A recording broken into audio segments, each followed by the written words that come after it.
Assalamualaikum warahmatullahi wabarakatuh.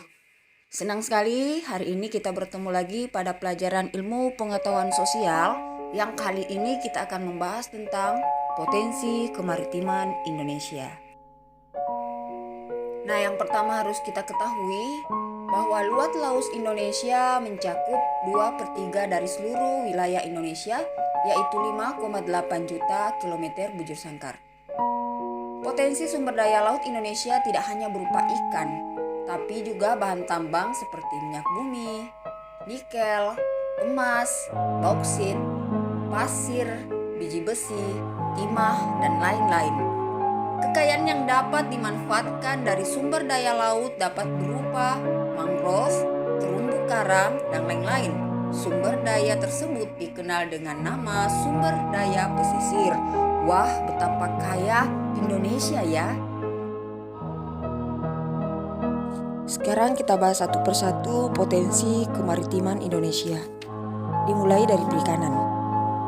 Sumber daya perikanan laut merupakan salah satu potensi sumber daya laut Indonesia yang sejak dahulu dimanfaatkan oleh penduduk.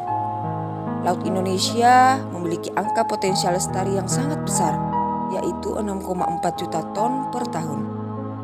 Potensi lestari adalah potensi penangkapan ikan yang masih memungkinkan bagi ikan untuk melakukan regenerasi hingga jumlah ikan yang ditangkap tidak mengurangi populasi ikan.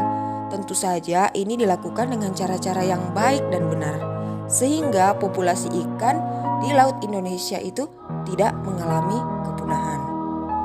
Ingat, jangan sampai ada illegal fishing ya. Illegal fishing itu adalah praktek pencurian ikan atau pengambilan ikan secara tidak layak dan benar. Potensi kemaritiman Indonesia yang kedua yaitu hutan mangrove. Hutan mangrove biasa juga disebut dengan hutan bakau, adalah tipe hutan yang berada di daerah pasang surut air laut. Saat air pasang, hutan mangrove digenangi oleh air laut, sedangkan saat air surut, hutan mangrove bebas dari genangan air laut. Ada dua fungsi hutan mangrove sebagai potensi sumber daya laut di Indonesia, yaitu fungsi ekologis dan fungsi ekonomis. Fungsi ekologis hutan mangrove adalah sebagai habitat atau tempat hidup binatang laut yang berlindung, mencari makan, dan berkembang biak. Sedangkan fungsi ekologis yang lain dari hutan mangrove adalah untuk melindungi pantai dari abrasi air laut. Dan belakangan ini kita temukan hutan mangrove sebagai cagar budaya atau tempat pariwisata yang digunakan oleh pemerintah dalam suatu daerah yang memiliki hutan mangrove. Potensi kemaritiman Indonesia yang ketiga yaitu terumbu karang.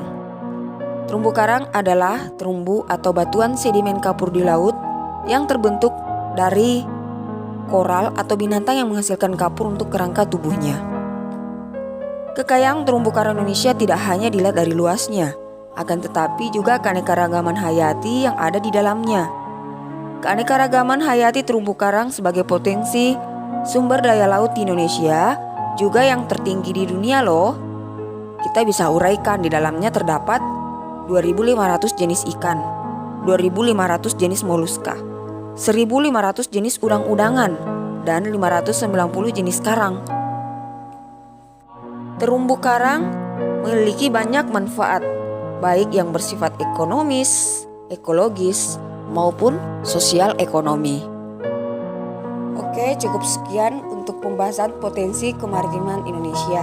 Semoga kita bisa paham dan mengetahui begitu kayanya maritim Indonesia.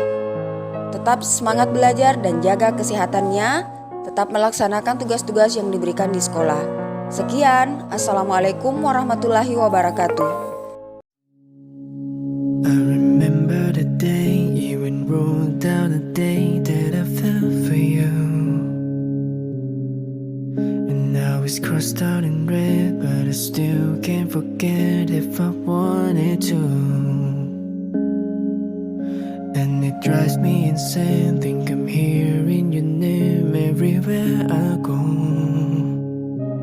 but it's all in my head. It's just all in my head. But you won't see me break, oh, you